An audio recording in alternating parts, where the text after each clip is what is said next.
Assalamualaikum warahmatullahi wabarakatuh. Halo, apa kabar semuanya para pendengar setia Radio Pemuda Sarjana? Saya harap kalian semua sehat dan selalu dalam keadaan bahagia. Dan tidak lupa juga saya ingin berpesan kepada teman-teman agar selalu menjaga kesehatan di saat pandemi seperti sekarang ini. Dengan selalu tetap melaksanakan 3M, yaitu mencuci tangan, menjaga jarak, dan memakai masker saat beraktivitas di luar ruangan. Dan saya berharap agar kita semua terhindar dari virus corona. Amin. Baiklah pemirsa, di sini saya akan menemani kalian semua selama 30 menit ke depan dalam program seputaran berita, yang tentunya akan menyajikan berita terupdate dan terbaru kepada Anda semua. Para pendengar Radio Pemuda Sarjana, kita awali dengan berita yang pertama.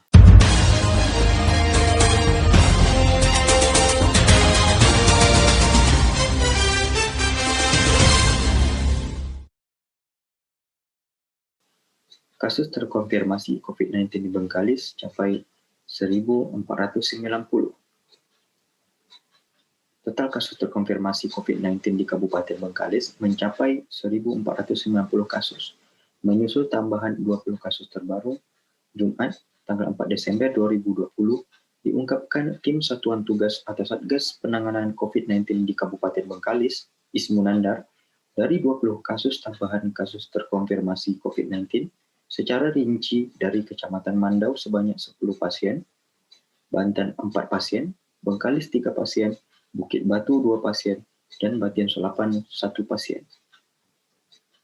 Sementara itu, sebaran kasus terkonfirmasi per kecamatan yakni Kecamatan Mandau 763 kasus atau 51,21%, Batian Solapan 302 kasus atau 20,27%, Bengkalis 163 kasus atau 10,94%, Pinggir 102 kasus atau 6,85%, Bukit Batu 52 kasus atau 3,49%. Selanjutnya kasus terkonfirmasi dari Siak Kecil 32 kasus atau 2,15%, Kecamatan Banten 31 atau 2,08%, Talang Mandau 24 kasus atau 1,61%, Rupat 12 kasus atau 0,81%, Bandar Laksmana 8 kasus atau 0,54%, dan Kecamatan Rupat Utara 1 kasus atau 0,07%. Baiklah, kita ke berita yang selanjutnya.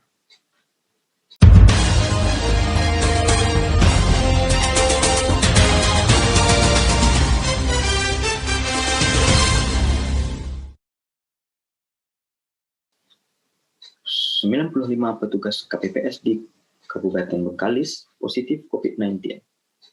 Di tengah semaraknya pilkada serentak di tahun 2020 ini, terkonfirmasi 95 petugas KPPS di Kabupaten Bengkalis positif virus corona. Sebanyak 95 petugas kelompok penyelenggara pemungutan suara atau KPPS di Bengkalis terkonfirmasi positif COVID-19.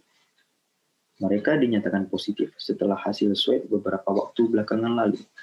Menurut Kepala Dinas Kesehatan Bengkalis, Ersan Saputra, Selasa, tanggal 24 November 2020, jumlah KPPS yang terkonfirmasi masih positif sebanyak 95 orang dari total KPPS Bengkalis yang mencapai 11.000. Mereka sudah melakukan isolasi mandiri dan mendapat pemantauan langsung dari tenaga kesehatan.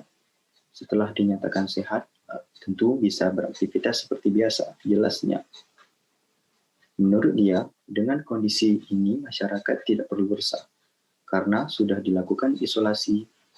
Yang perlu dilakukan masyarakat tetap menerapkan protokol kesehatan agar pilkada yang berlangsung ini tetap menjadi pemilu sehat, tandasnya.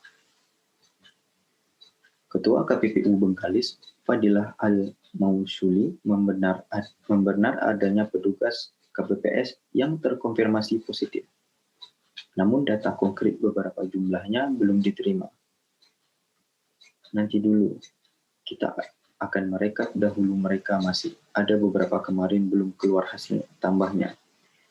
Fadilah mengatakan terkait hal ini pihaknya belum mengambil langkah lebih lanjut karena perlu dikoordinasikan terlebih dahulu kepada pimpinan.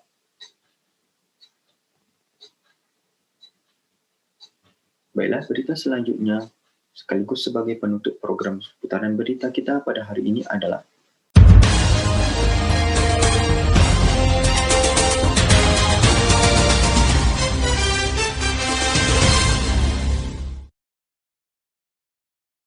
menanam mangrove untuk menjaga kedaulatan negara. Program Padat Karya Penanaman Mangrove (PKPM) yang digagas Kementerian Lingkungan Hidup dan Kehutanan melalui Balai Pengelolaan Daerah Aliran Sungai dan Hutan Lindung atau DASHL Indragiri Rokan mendapat dukungan dari pemerintah daerah. Pejabat atau PJ Bupati Bengkalis, Syariel Abdi ikut hadir menanam mangrove kelompok budidaya padat jaya di Desa Muntai Barat. Kehadiran PJ Bupati Syariel Abdi tersebut bertujuan ingin melihat langsung situasi dan kondisi yang ada saat ini khususnya di gerbang pesisir yakni masalah abrasi. Dalam sambutannya, Abdi mengucapkan terima kasih kepada penggagas KTH Mangrove Ikatan Pemuda Peduli Lingkungan 1 atau IPMPL 1 yang menjadi mitra kerja program dari pemerintah pusat ini. Di Bengkalis, pelaksanaan PKPM dilaksanakan di Desa Pangkal Pinang, Makruh, Teluk Lecah, Kebun Luar, Pambang Pesisir, Palpun, Sukodi, Air Putih, dan Pakning Asal. Semuanya berada di bawah KPH Bengkalis, Pulau selaku pemangku kawasan. PKPM di Bengkalis memberi pekerjaan bagi sekitar 327 masyarakat yang menjadi anggota kelompok. PKPM merupakan bagian dari Program Pemulihan Ekonomi Nasional atau PEN. KLHK memperluas cakupan kegiatan padat karya penanaman mangrove PKM seluas 15.000 hektar di 34 provinsi. PKM merupakan kegiatan yang benar-benar berorientasi untuk meningkatkan ekonomi masyarakat pesisir dengan melibatkan kelompok tani hutan (KTH). Penanaman mangrove tahun 2020 ini dilaksanakan oleh 863 kelompok masyarakat atau POKMAS dan melibatkan lebih dari 30.000 orang dalam 50 hari kerja, atau bila dihitung dengan jumlah hari orang kerja atau HOK, akan mencapai lebih dari 1,5 juta HOK. Kegiatan PKM ini merupakan kegiatan di luar padat karya penanaman yang rutin dilaksanakan oleh KLHK setiap tahun.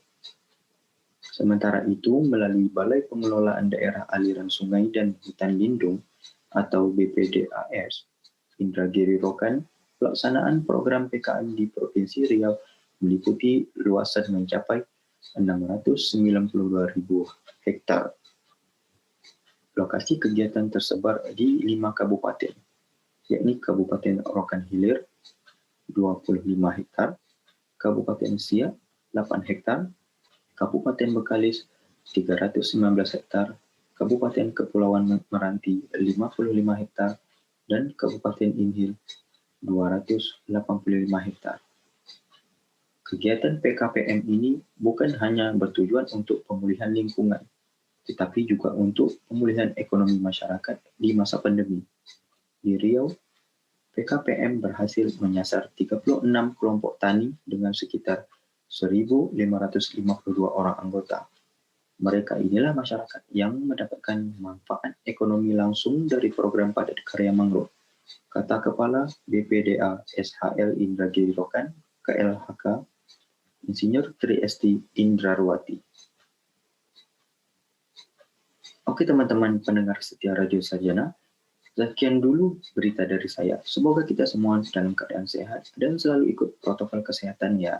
Saya akhiri dengan Assalamualaikum warahmatullahi wabarakatuh.